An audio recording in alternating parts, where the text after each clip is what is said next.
Hello. You're welcome to Overcoming Infertility podcast. Thank you for tuning in as usual. And the month of June is World Infertility Awareness Month. And to mark this month, what we're doing is we're hosting a special guest for each weekly episode. Each guest is an expert in their field and will be sharing their story, their mission, and providing key takeaways for listeners on how to overcome any fertility challenges that they may face. Our topic for this episode is surrogacy for intending parents, and I have with me Wendie Milson Miller. So, thank you for joining me on the show. I'm very happy to have you here. She'll be sharing with us on how she helps intending parents overcome infertility. You're welcome to the show, Wendie. Thank you, Anu, for having me. It's so nice to be on. Yeah, it's great to have you. Thanks for coming on. So, maybe just to start off, would you like to tell us a little bit about yourself and what you do? Sure. Yeah. So I have been working in the field of assisted reproduction for the last over 24 years. It's easy for me to track because I started in 2000, January Yeah. 2000. Wow. Back 24 when you years is a couldn't, long time. yeah, I've been doing it for a little while. I always like to make the joke that we couldn't even email profiles of surrogates or egg donors out yet. We had to send them in the mail still. Technology's come a long way. Yeah, since then. Yeah. 24 years. So yeah, I started in my early 20s. I actually initially got introduced when I was approached by someone who asked me to be their egg donor. So Okay. that was my very first early introduction into this. I did choose to move forward and do that with that family. And then just realized, especially at a young age, there had been nothing before that seemed so big or important as being able Yeah. to help somebody in such a significant way. So I became very interested in the field. I started working for one of the biggest agencies in the US at that time. Okay. I worked for them for just under 9 years before I broke off and started my own program. So I started my first agency out of Los Angeles called Gifted Journeys. And then I purchased AllFamilies Surrogacy in 2020 and merged those two together. Okay. And then also during that time, I co-founded our national ethics organization, the Society for Ethics in Egg Donation and Surrogacy, which is really the only organization that has created consistent ethical standards for egg donation and surrogacy agencies in the US. Okay. And then I also wrote a book called The Insider's Guide to Egg Donation, which won a gold medal Ben Franklin Award in, I believe it was 2013 for. So Okay. very passionate about what I do and always have lots to say about it. Yeah. Wow. It sounds like it's been an interesting journey because you started on your own personal contribution and then you set up an agency after some time. Yeah. Nice. Nice. So maybe we'll start with the basics because surrogacy is something that is sort of in the limelight or is coming into the limelight, especially because of a lot of celebrities. But I'm Mhm. not sure everyone knows what surrogacy actually is. Like, technically, what is surrogacy? Yeah, it's a good question. So surrogacy is a woman who is willing to carry a baby for intended parent or parents, with the intention, of course, of that baby becoming the child for the intended parents. There are two types of surrogacy. There's what we call traditional, or what most people know as traditional, which is early on before gestational surrogacy was available. It was insemination, or a surrogate used her own eggs, and Okay. then a donor sperm, Yeah. or the intended father's sperm. That's not done very much anymore. I won't say never, but it very, very rarely. Most agencies do what we call gestational surrogacy, which Okay. is the intended parent's egg or sperm, or or egg donors of their choice. So Okay. there's no genetic relation, no biological connection to the surrogate and the baby. Okay, great. Excuse me. So maybe just to sort of break it down a little bit so that we actually form a good foundation for someone, for example, who has never even heard about surrogacy. So a surrogate is a woman who would carry a baby on a person's behalf, right? Correct. Mm-hmm. Okay. Yes. And then prior to now, the baby would be a product of the surrogate's egg and the sperm of the intending father. That was Yeah. before. Or Okay. sperm donor. Mm-hmm. Or a Correct. sperm donor. Okay. Mm-hmm. So Yeah, that is. before, a surrogate always donated her own egg, more or less. Yeah, I mean, again, it's been quite a long time Yeah. So that since. was like at the beginning of, Yeah, sort of at the for the beginning early of the, early yeah. days. I believe it Yeah. was. Early days. I want Yeah. to say the late 70s was maybe the first time with Okay. insemination, and then really starting pretty consistently in the 90s, you started to see gestational surrogacy become more common. When I Okay. started in the 2000s, it was the number one way that it was done. Okay. Okay, cool. Mhm. So it's always Yeah, good. It's nice to know the history and how everything evolves because it helps aid understanding of why we're where we're at. So a gestational surrogate is more or less what we'll be talking about today. And when we talk about surrogacy, usually we're referring to a gestational surrogate. And a gestational surrogate is, or in gestational surrogacy, I should say, you have a surrogate who is a woman who would carry a baby, and the baby is usually a product of a donor egg and a donor sperm. right. So The in that. sperm, yeah, the Mhm. sperm, and so there's no genetic link between the woman who is carrying the baby and the baby. That is correct. Mhm. Okay, I think it's Yes. important to mention that because some people don't understand that. I Um, think it's a very big misconception even still, because if you don't need a surrogate and you've heard the word, people automatically make, I won't say everybody, but a lot of people already automatically just jump uh yeah, to that and conclusion. like Yeah, you go, oh, how could you give up a baby? And so yeah, it still happens frequently, especially when I'm in social events where people know nothing about what I do. What I get yeah. asked fairly frequently is, "Oh, wouldn't that be hard to give away To the give up baby?" your And baby.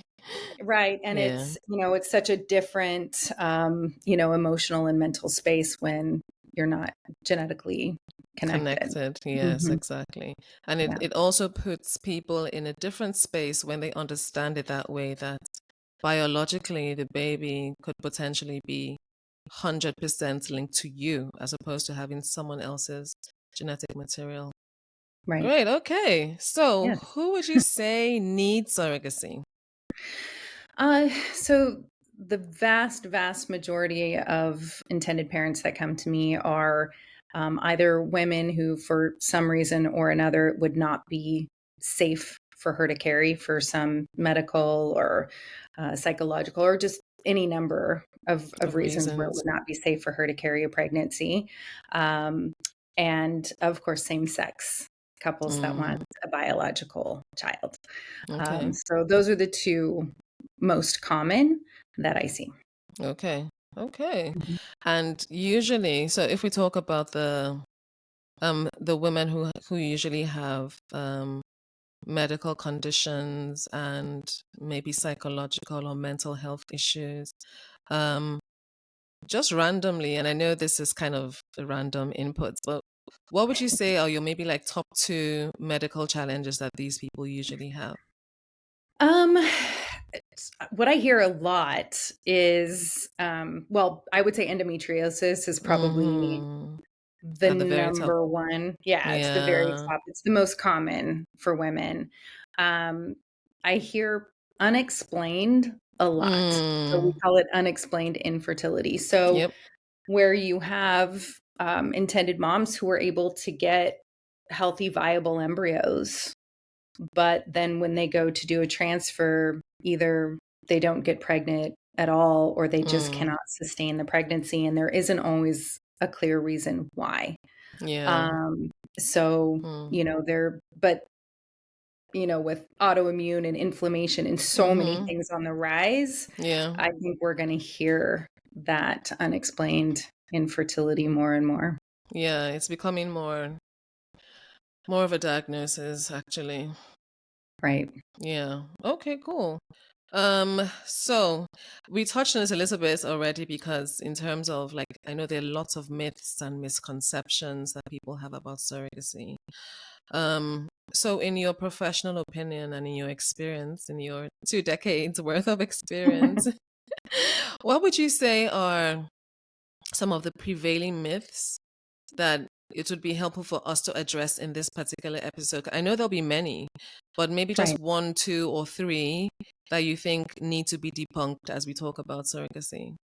Sure. Well, we hit the big one, which Yeah, is, that the surrogate doesn't have any biological connection to the baby.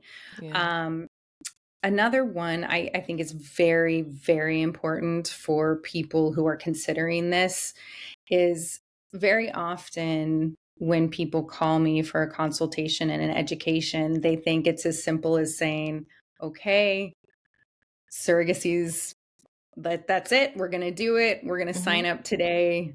Have a Send me a baby tomorrow. surrogate. So that is absolutely not the landscape that we have in the United States. And I don't believe we ever will again. I think there was Mm, probably in the early stages of surrogacy in the US, people could match fairly quickly when they called an mm, agency. But now I would say the faster agencies are matching around 6 months, and the average agency is matching probably somewhere between 12 to 18 months.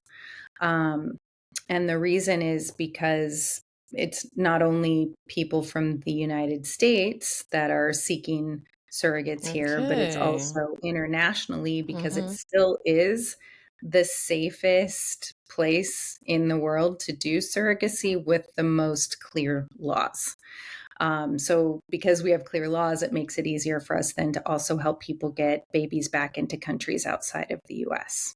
Okay. Um, so you have that. So you Yeah. have a very big national and international market when you look at how many people are affected Mm-hmm. by infertility. Mm-hmm. And then you have an industry that when I started, there were about 10 agencies in 2000, and we think there are close to 1,000 now. So you have a very competitive, very saturated market Yeah. of all of these agencies, and we're all looking for the same surrogate, Mm-hmm. right? so, Yeah. so Yeah. So it's that has an not, impact on the timeline. it Yeah. has an impact. So, um, I always suggest to people that myth that it's fast is just Mm-hmm. it's just not true, and certainly not true for any well-established Yeah. agency that's been around for a while, right? But given exactly, I was Um, going to ask, since you've been around for a while, would you say the timeline has lengthened, like reflecting the increase in number of players, like you just said?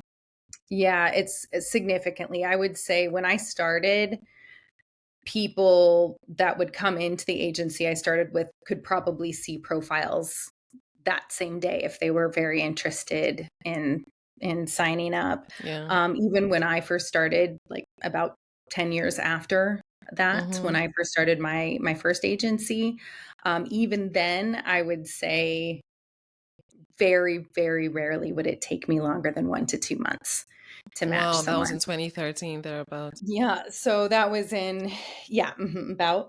And then once we hit, so right before COVID was when we really started feeling that market saturation. So I would Mm-hmm. tell people, I would say, 4 months makes me feel, give me 2 to 4 months to match you on average. And then COVID hit and a couple different things happened. Well, a whole lot of things happened, but I'll Like say a whole lot things of things specific. happened.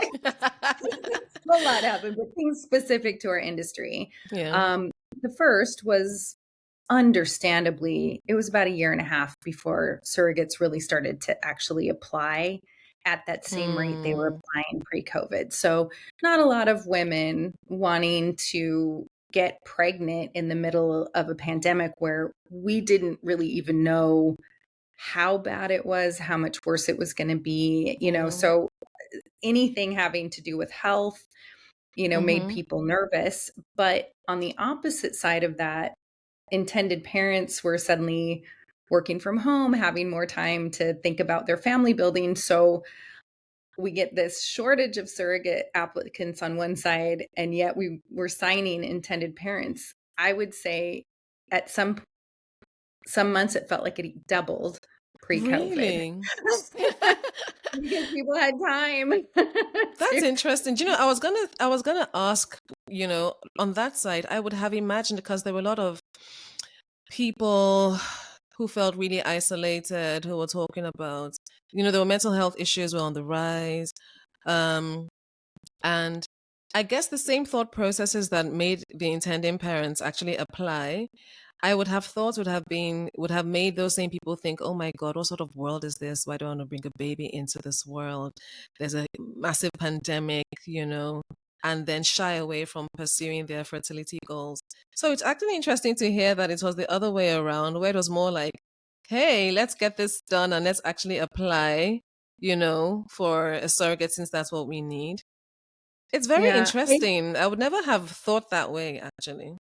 Yeah, I would say the first, from March to about June, it was just silent for the most part, Mm. right? It was crickets for all of Yeah. us. It wasn't completely, but definitely, during that time. But then when the fertility clinics opened their doors again and said, we're going to continue forward, most people did. Where I Okay. saw those existential crises you were talking about Yeah. oftentimes came at moments of stress that happen inevitably for everybody on a journey, like, especially Mm-hmm. during COVID, where, it's like, I'm concerned my surrogate's not wearing her mask as much as she should, or, Mm-hmm. and then, or getting closer to the birth, where people are nervous Mm-hmm. anyway. And, Mm-hmm. with surrogacy intended parents, there's so much that's out of their control, and there's someone that they don't really know that's carrying the most important thing. And, so I would see that a little during those times. You've always seen that though throughout history, just a little bit Yeah. more, Yeah. just a little bit more More during that, intense. because it becomes very real and it Yeah. becomes very scary, but not as much as you would think. Not as much Yeah. as you would think. I think human reproduction has always been one of those things that we've just connected to, and it gives us that desire to live, hope, make the world a better place, all of the Yeah. things that True. come with it. Yeah. Yeah. And that's why we're also We all needed here. a lot of hope during, during Definitely. the Definitely. darkest times of COVID. Yeah. Man, COVID. I would never have imagined when we started this conversation that COVID would make an appearance, and say, Yeah. hey, I'm still here. Unfortunately. Yeah. Yeah. Oh, So, okay. And I like the fact that you touched on international markets. So a lot of my listeners are international. So we have listeners in the US, we have in Canada, Europe, UK especially, Nigeria, Africa, and actually parts of Asia. So it's a diverse audience.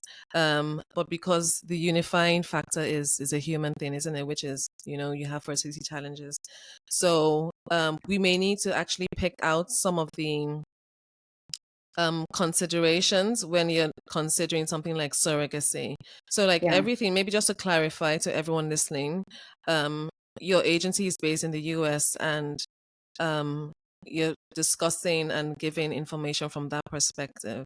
Correct. Hmm. Yes. Okay. So, with that in mind, I do know that there's some countries where surrogacy is completely banned. Hmm. Um, and then there are some countries in Europe where surrogacy can only be done altruistically, which is no exchange of, cash or money, Yeah. that sort of thing. Um, the information you're giving us is from the US market, right? It's because that's where you're based, that's where you operate. And in a way, that's actually the most developed surrogacy market, so to speak, and surrogacy sector for fertility. However, we have listeners from around the world: UK, European countries, Africa, Nigeria, and even some Asian countries. And Hmm. So they have varying laws that apply or maybe don't even apply in the first place. So could you give us some more information on laws that apply in the US and those that apply internationally? Yeah, I'll try to stick with, within my scope. Yeah, of yeah, that's not fine. giving. So I'll approach this more as considerations to Okay. as you're just looking into it, because the biggest argument against doing Hmm. surrogacy in the US, and it's a good one, is the cost, right? Hmm. And the biggest argument for going outside of the US is that perhaps there are people who otherwise wouldn't be able to go this route and be able to either have a biological child or at least have the say in their egg and or sperm donor. Okay. So it is something that for a very long time, our ethics organization, the Society for Ethics in Egg Donation and Surrogacy, it's something that we didn't really even broach. We said we're Hmm. in the US, we operate in the US, we can't really speak to other countries. But we're getting to a point where the market here is so saturated and the cost is continuing to rise that we are finally starting to talk about Hmm. international markets as well. So, like I said, I'm going to go broadly and just give your listeners something to really think about when they are, if they're really seriously considering surrogacy, Hmm. pro and con, US Yeah, and versus maybe outside. just to help, maybe more like, okay, if they're considering surrogacy and they were to come into the US for those services, what are the considerations they should have? Yeah. So, the US, because we have very specific laws for surrogacy, and each state, and just to make things a little bit exciting and keep us on our toes, each state in the Hmm. US also have slightly different laws from each other. Okay. Okay. So we have what's called pre and post birth order states. In a pre birth order state, doesn't matter what country you're from, US or other, whoever whoever brought the embryos, right? So it doesn't matter if they're Mm. donor egg, donor sperm, or their own embryos, Hmm. they are the parents and they go on the birth certificate in the hospital at the time of birth. Okay, so it doesn't matter, same Mm. sex couple, international, it doesn't matter, single parent. That's a pre-birth order state. A post-birth order state, which is what they were, prior to gestational surrogacy, states that whoever gives birth has to go Mm. on the birth certificate first, but then the parentage, the legal contract that everybody signs, Yeah. then gets presented to the court after the baby's released from the hospital. They either go in front of a judge, or in some cases, in some states, it's just a phone call. They said baby's been released. Mm. Then the birth certificate of the surrogate with her name on it gets filed and filed away. They've done everything according to the law of that state. And then a new one is issued with the intended parent or parent's name on it. Okay. So there's those two types of birth orders. Most states do pre-birth order at this point because the vast, vast majority of surrogacies are gestational, right? They're Yeah. surrogates, not related. Um, Mm. there are also, what the attorneys will do here is work with an attorney back in their home country to Okay. help figure out what documentation needs to be done in order to easily get babies back into their home country with no issues. And each country, of course, has slightly different laws of Hmm. how that works. So Yeah. that's where the flexibility and the clear legislation in the United States is very beneficial for both, you know, domestic and international intended parents. Yeah. Where things get a little complicated outside of the United States is that surrogacy isn't legal in every country, Hmm. but some of those countries are doing surrogacy anyway. So you have certain countries where maybe a doctor's paid off, or, there's certain Hmm. things that happen, and that's very, very risky. That's Hmm. incredibly risky. So I would say unequivocally do not work in a country where there is not clear legislation. Hmm. There are more and more countries that are looking into or working towards legislation for surrogacy. Thailand is one of them. Mm. I believe Taiwan is another one. I know Mm. Argentina is marching that direction, as you mentioned, Canada. So there are Mm. places where you can do it. I know the Ukraine is one, but that's fraught with some other issues Mm-hmm. at this point, but that was a big one. Um, and one of the things that I have to warn people on is we have specific laws that have to be followed in the US. And then we have an ethical code that was created, by the organization I co-founded. So, and then you have your guidelines from the American Society of Reproductive Medicine. There are no other countries that are going to have, or that currently have, that Mm-hmm. much, Yeah, regulation, I would say. yeah. Yeah. And so there's going to be a risk in other countries for that reason. I would say probably the second safest one would be Canada, for sure. I know it's done Mm-hmm. very frequently there. And, but it does have to go under the guise of altruistic, even Mm. though reimbursements might be Mm-hmm. fairly significant still, and they Yeah. can, like, there's wiggle room there, but it's still considered altruistic. Yeah. Um, I know that there are laws in Mexico. There are places that you can do it. It's just always be very, very careful, Mm-hmm. because you have to look at most other countries as just being new. And anytime they're newer, there's not clear legislation, there's more room for corruption, there's more room for taking advantage of surrogates, there's more room for having an issue bringing babies back into your home country. So it can be done. Yeah. And Yeah. some places do it very well. And right now, we're on the precipice of, those of us who've been in the industry a long time are at the very beginning of dipping our toe into that international market so that we can bring the standards Okay. that have been, Established. worked on for years, Yeah. created, written, implemented, so that we Mm-hmm. can bring those to other countries that are creating their legislation now and work with them, Yeah. um, on making it safe. And whereas before we weren't even willing. So I would say for me, it's still early in the stages for me to feel completely comfortable suggesting people go outside the United States or Canada. Mm-hmm. But we are starting to get to a point where we would be willing to help other countries do it right. Yeah. Not Yeah. reinvent the wheel. I'll put it that way. Exactly. Do you know, Mhm. as you was, it's so like so many moving parts, but what stands out to me and the way I see it, it's like an evolution, right?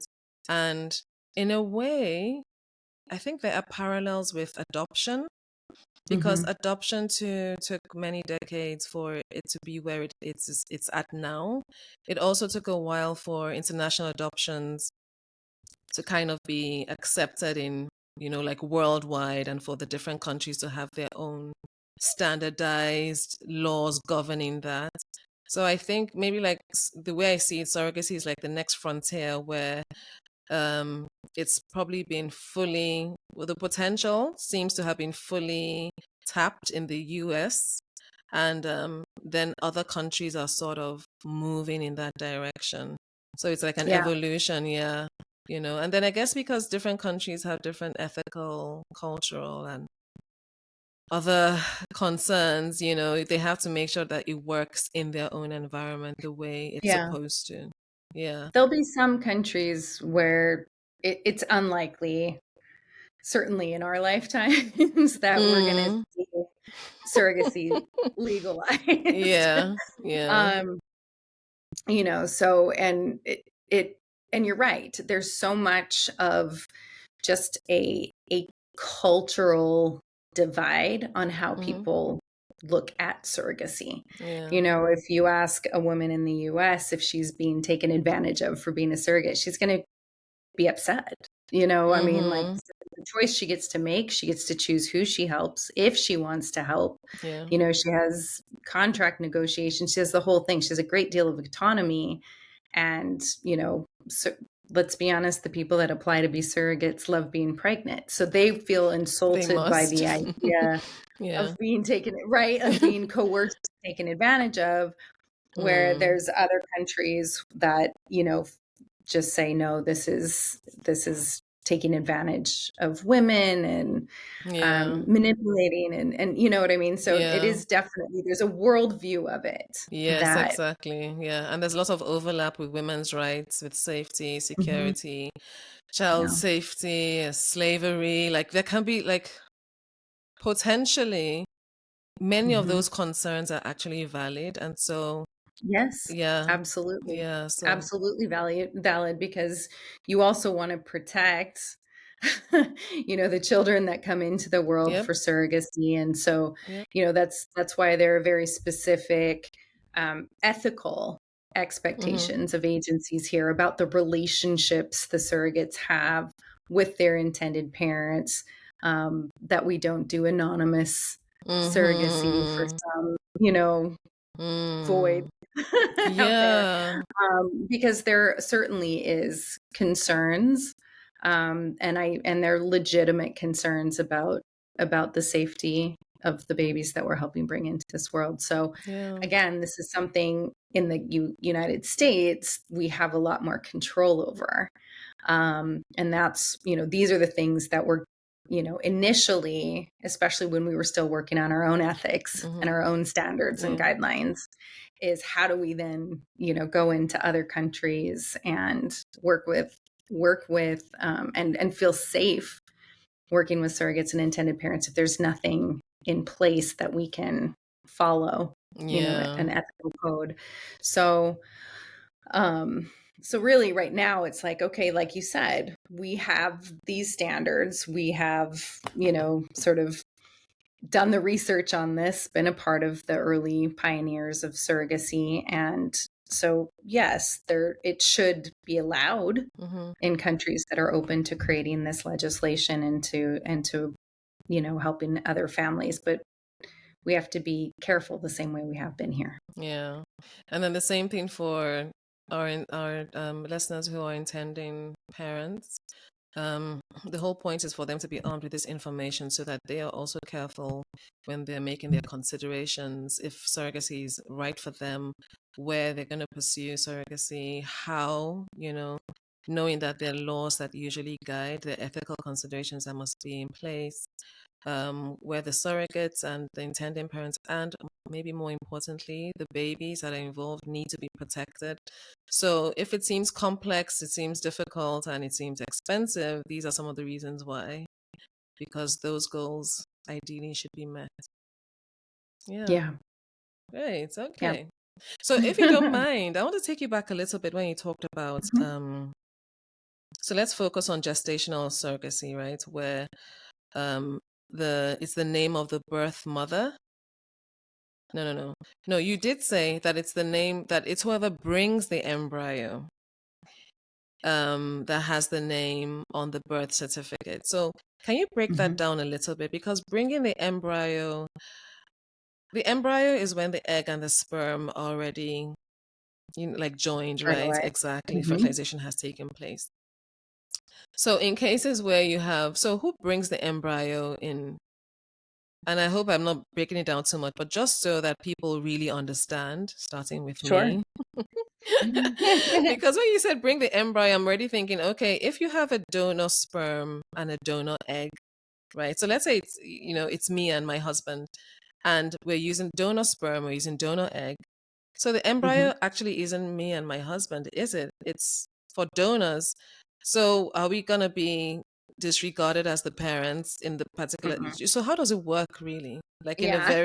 in a practical way? So so embryos are, you know, created first before we can match somebody with a surrogate, right? Because we have to have Okay. something to be able to transfer. Yeah. And with wait times as they are, I can't speak for every agency in the US, but most of them, if you came to me and said, we know we need a surrogate, we don't have embryos yet, I would say, Go get the get embryos on our first. wait list because it's going to potentially take a year, right, Yeah. to match you so you have time to create your embryos.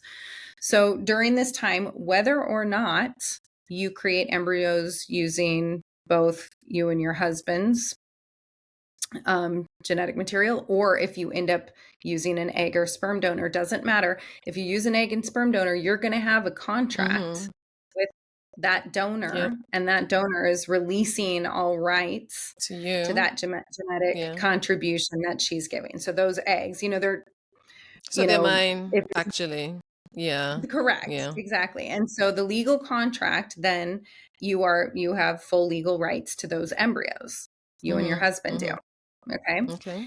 And so whoever has legal rights to those embryos when you match with the surrogate are the parents.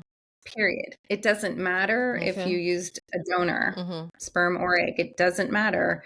Those are yours. You created the embryos with the intention of being the parents. Great. Okay. Yeah. So that being said, if you transfer an embryo that, regardless of whether one or both sides used a donor, those are your embryos and your intention is to be the parent. So you will then go on the birth certificate in a pre-birth order state. Okay. Great. Just to kind of clarify that and to separate that from the post-birth, which is, being phased out in the first place. So right. So post-birth order states are just states that haven't really been pushed to change their laws. But because the surrogate isn't carrying her own genetic material, so it's not, her egg, it's not her genetics. Really, the way that the law reads in those states is that whoever gives birth has to go on the birth certificate, but she doesn't have any legal rights to the baby. So the intended parents are still, because of their contract, their parentage contract that they've signed ahead of time, that protects them as the parents, they'll still be able to make the decisions, medical decisions for baby, and they still walk out of the hospital with baby. It's just an extra step in legal filing that has to happen because they didn't change the law once gestational surrogacy became the norm. Like I said, most states at this point have pre-birth order options. Okay, great. So that's good to know and very reassuring. And so I was just thinking, if you could take us through a very quick overview of, I'm an intending parent.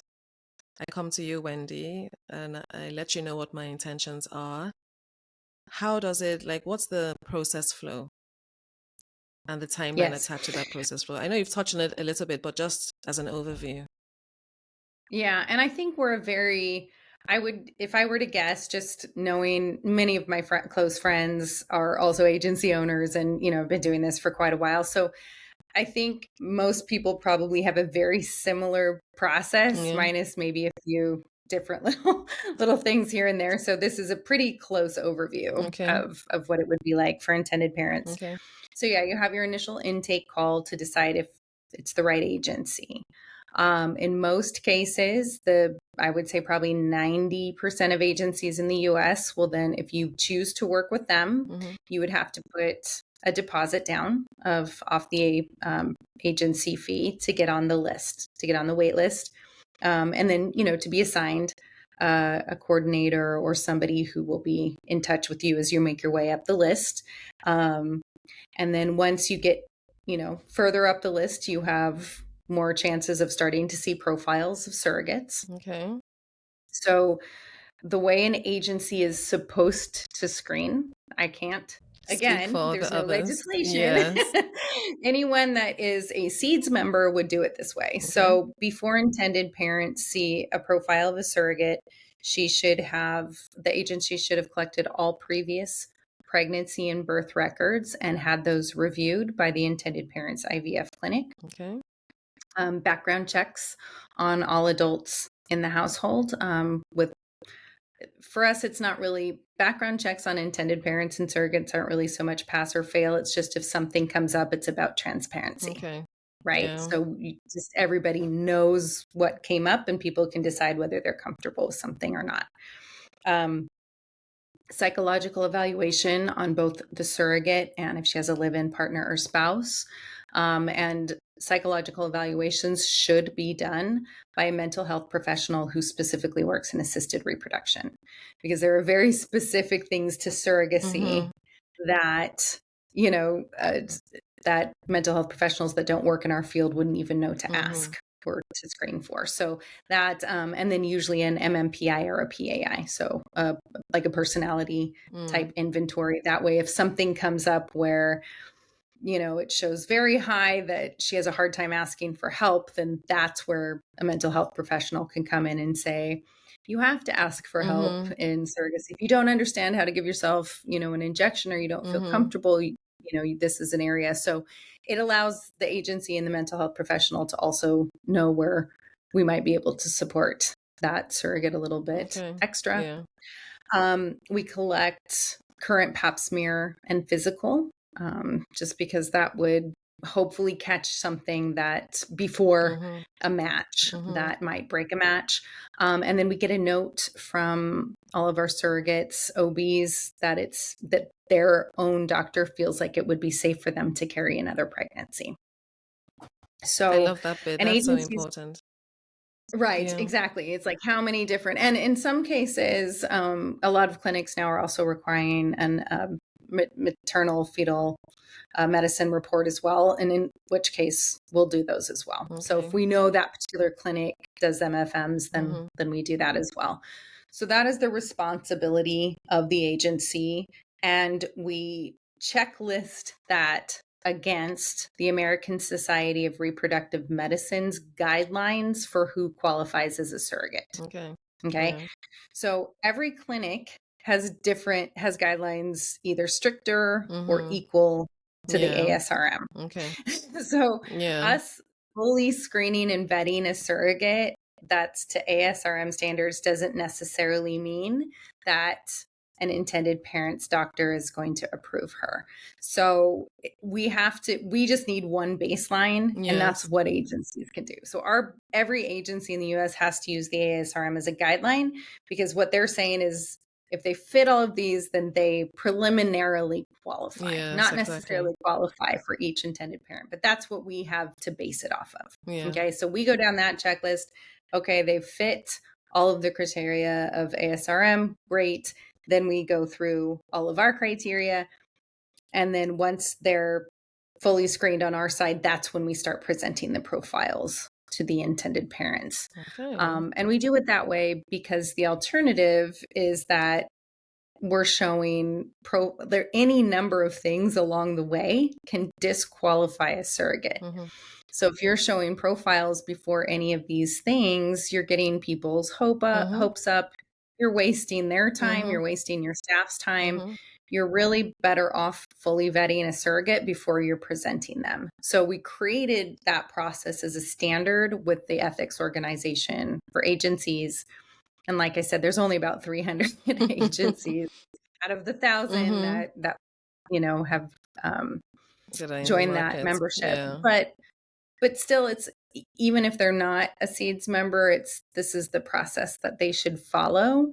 And I do believe that you're hiring an agency to vet surrogates and present them. And so we need to make sure who we're presenting are likely going to pass through their clinic and get to that next level. Yes. I like that. So, thank you. And that's why all of this falls within the 12 to 18 months timeline. Well, this is it's part of it. Like, it's the first part of it. Process alone. It's not like we get a surrogate interviewer and she's part of our program. It takes an average about 4 months to do the full vetting of a surrogate. Clinics alone take anywhere from 2 to 6 weeks to get back with an answer for us about whether or not someone's approved. So a lot of this, I would say the vast majority of the timing is out of the agency's hands. We're just, helping keep things organized, moving things along, following up, making phone calls if we need to, collecting medical records. But, we can't make an OBGYN clinic definitely have a faster physical and PAP than 3 months in the future. Those sort of the things that we're kind of up against. We can't tell a clinic to please review these medical records faster when they probably have 500 that they're reviewing at the same time. So there's what we can control, and then there's the patience that comes along with it. But yes, all of that does contribute to that wait time. Once we've presented a fully screened and approved surrogate to intended parents, and they decide to meet, and everybody feels like they connect, they have good juju with each other, they want to move forward. Assuming no major obstacles that we can't predict because it is a human experience, the average timing from match to embryo transfer is about 4 months. Okay. So that allows time for her FDA required screenings that the IVF clinic has to do. It allows time for the legal contracts to be discussed and negotiated on both sides, and it allows time for the scheduling of the embryo transfer calendar, right? So, and the medications and everything that works up to that. Yeah. So 4 months is the average amount of time, assuming no major obstacles. And an obstacle could be, they do all of her testing and it turns out that she's no longer showing her chickenpox vaccination. There are about 100, 200 different things that could come up. We can't predict all of them, but there could be something like that. So then they'll say, well, she has to get one now, and then 2 months later, she has to get another one, and then she has to get another test to see, you know what I mean? So there's those. Someone might have a polyp. They said, may or may not affect the pregnancy, but let's remove it anyway. And then she needs 6 more weeks to recover. Yeah. So people need to be emotionally prepared for delays, not only on the wait list, but delays once they're matched, because it's such a human process, right? There's just no way to predict every aspect of it is going to go perfectly smoothly. So there does have to be some emotional flexibility. What's really hard is if someone says, I want to transfer this month so I have a Libra. I don't know. Yeah. Because some of the desires can be as varied as we all are, isn't it? That's so seems random, but it may not be random at all for the person involved. And I like Yeah. the way you broke everything down, because it's so important for intending parents who would go down this path to understand this, because they have to be prepared like on every front, financially, and then to know why. Timelines, Yeah. because timelines, like you've described, are kind of out of your hand. Like every process within the overall process has its own timeline. And then because sometimes it's not sometimes, many times it's out of the agency's hand. It's in the hands of the fertility Mm-hmm. doctor, it's in the hands of the OB, the gynae. For the surrogate, for example, it's in the hands, so to speak, of the health of the surrogates, which could change. Something could happen. Like you said, it's just a very human Yeah. experience, because anything could go wrong, anything could go right too. But the point is, anything could happen, really. So you prepare as much as you can. You have the laws in place, you have your regulators in place, you have your ethical standards in place, you have your process in place, and you have your timelines in place, and then you just kind of hope that Yes. everything falls within, its own little box.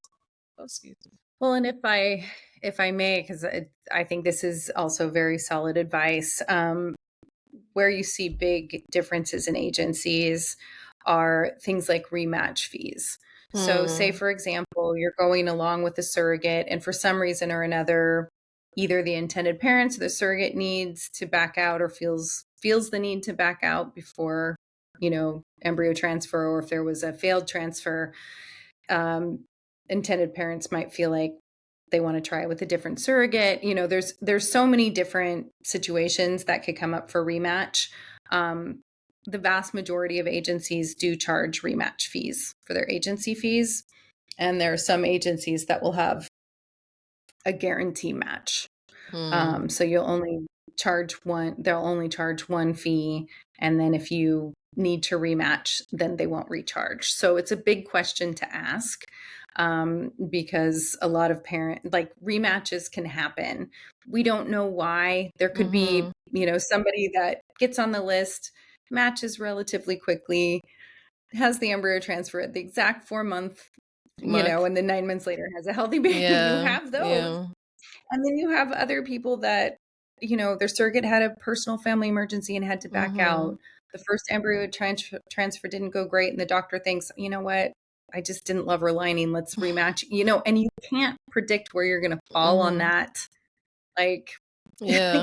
I hate to say luck or what, but sometimes it feels that way. Like, why is this person going through this? Yeah. It's not fair when that person, you know what I mean? Like, it doesn't Yeah. seem fair, But I think, but yeah, those, it's kind of like the entire infertility thing, that's it's like a I was going to say guiding principle, but but it's like a recurring factor. Like no matter what yeah, aspect of it. So whether it's surrogacy or if it's adoption or it's your own biological child and you're trying to carry, or it's even infertility itself, why aren't you even getting pregnant in the first place? Why aren't things happening the way you just assumed they would? yeah. So yeah, so that underlying, I don't know the word to use. It's just you just Practice in the art of perseverance is yeah, you just have it always, applies no matter. across, yeah, across the board in terms of the problem and even in terms of finding a solution. It applies, Yeah. yeah. So Yeah. So it's just knowing the right questions to ask. So if an agency charges a rematch fee, find out what that is, yeah. because some might charge 3,000, others might charge the entire agency fee again. Hmm. Other agencies, like, we don't. It's one of the things that we felt the one thing we should honor is a one-time fee for that, if it's the one thing most parents want. Hmm. So that was like, okay, what can we do to stay in business, be competitive, make sure we have marketing to be able to advertise for our surrogates and those type of things, but not um, put parents at the risk for just kind of this cost to go Yeah. a little bit out of control. So that is a very big question to ask about when it comes to that. There's a wide range of base compensations for surrogates right now. So I would say the average in the US is 45,000. Pre-COVID, you could still see a lot of 30,000. So it's gone up 15,000 just in the last 3 to 4 years. And it's probably gone up Um, because the demand has also gone up. Correct. That's exactly right. And so instead of like 30 to, 55,000 being the average pre-COVID, you're looking at 45 to 80,000 being the average now for just her base compensation, which doesn't include everything else. Hmm. So I usually let intended parents now know, if you're doing surrogacy in the United States and you still need to create embryos, like, Mm-hmm. whether you're using yours or donor or whatnot, Yeah.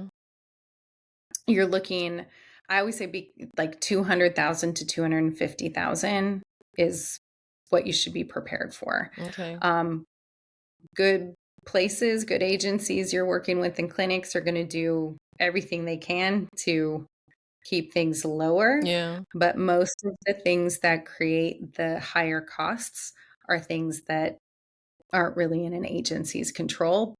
But where an intended parent can make a decision is finding out what the agency's policies are for things like rematches, what the average surrogate fee is, and Mm-hmm. if they work with them on insurance, finding good insurance programs Yeah. for surrogate. So there are ways, To that you work can around keep it. some control. Yeah.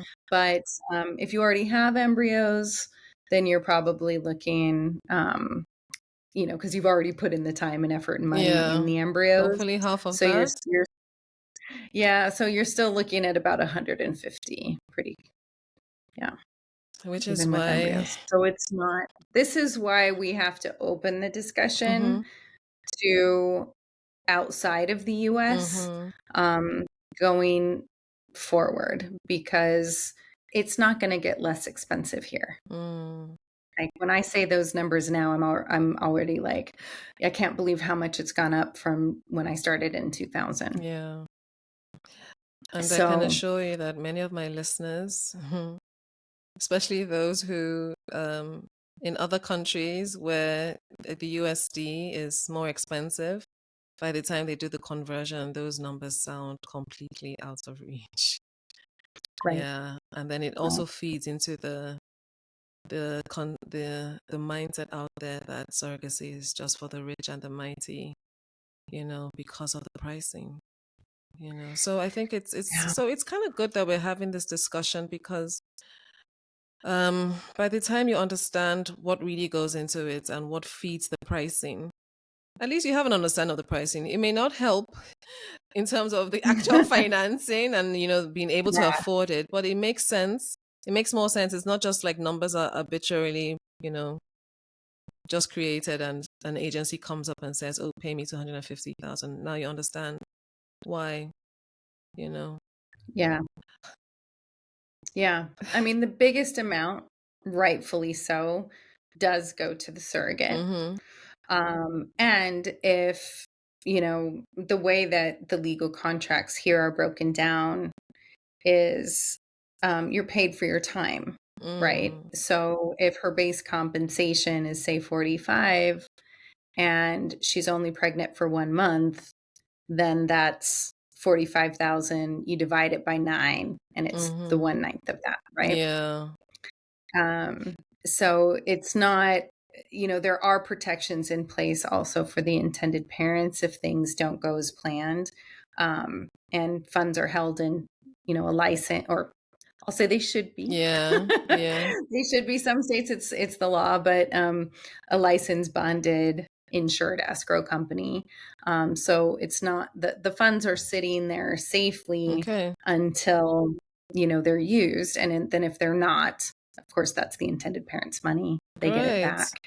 You need to So say there that are loudly protections. because intended parents, they need to know that they'll get their money back and there's some sort of protection for, in the event Yeah, where they need that sort of protection because it's a lot of money.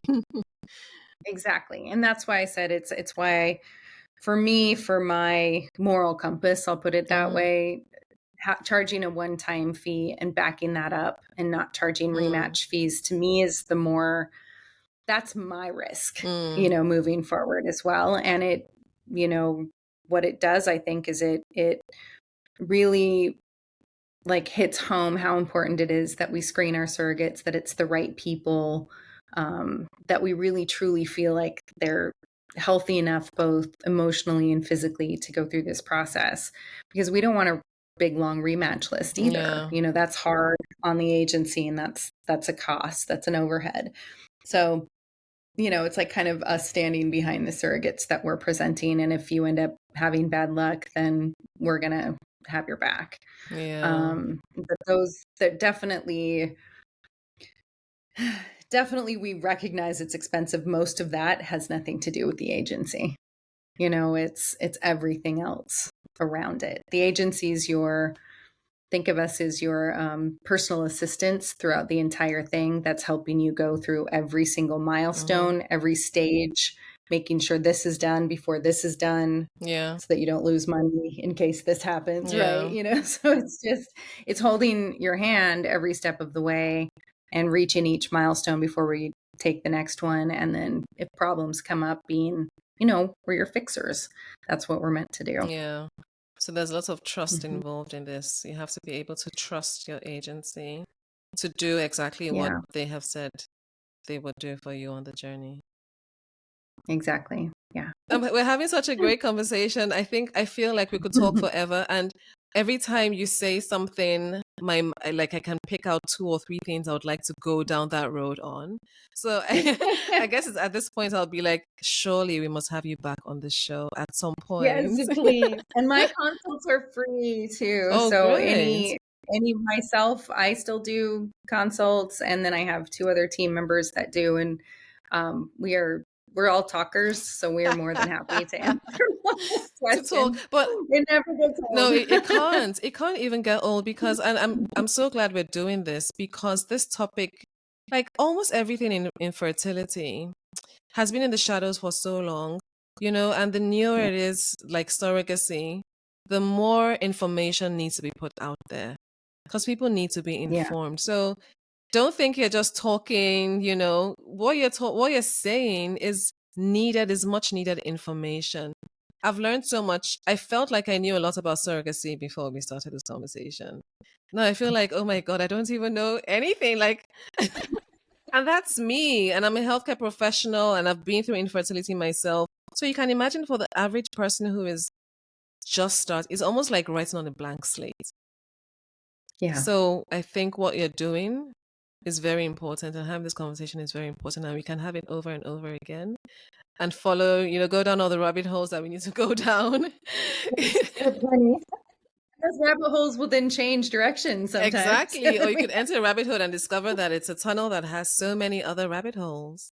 Right. That is true. Yeah. So thank you, Wendie. I think we may need to round up for this particular one. You've given us a lot of nuggets to chew on. Definitely, I think people will definitely be in touch. I foresee we may get more questions than usual. And so I'll make sure that the information is out there on how to reach you, on how to, Absolutely. your website and all of that. And definitely have you back on the show again sometime soon. I'm there. You're doing great things. Yeah, thank you. Thank you, thank you, thank you, thank you, thank you. So for me, usually I like to summarize. It's very hard to summarize. So I'll just make it maybe one big thing I would say is that surrogacy is very important to know about. It's constantly evolving. There are laws and ethical considerations that govern surrogacy. Many of the myths out there are just that, they're myths. It's not necessarily unreachable for the average person. If you're an intending parent out there and you're listening and you've heard my many questions to Wendie and her lovely responses and her detailed responses, then you would know that surrogacy is a potential path for those that qualify. And so it's not something that you should disregard. Learn everything you can, both from this particular episode and from subsequent episodes and from anywhere else you can get information, including Wendie's agency. And I'm certain that it will help move those who are on this path, further along to where they should be, just by finding out about surrogacy and hearing everything you've had to say. So thank you, Wendie. Thank you for being on the show. Thank you for the wealth of information that you have shared with us today. It has been my pleasure. Thank you for having me, and I would love to come back anytime. Oh, thank you for saying that. I'm probably going to hold you to that. Fair enough. Great. And thank you to my listeners. Thank you for joining us again. I'm trusting this was really informative and helpful. And I'll see you on the next episode of, or see you or hear you or be heard by you on the next episode of Overcoming Infertility. Bye for now.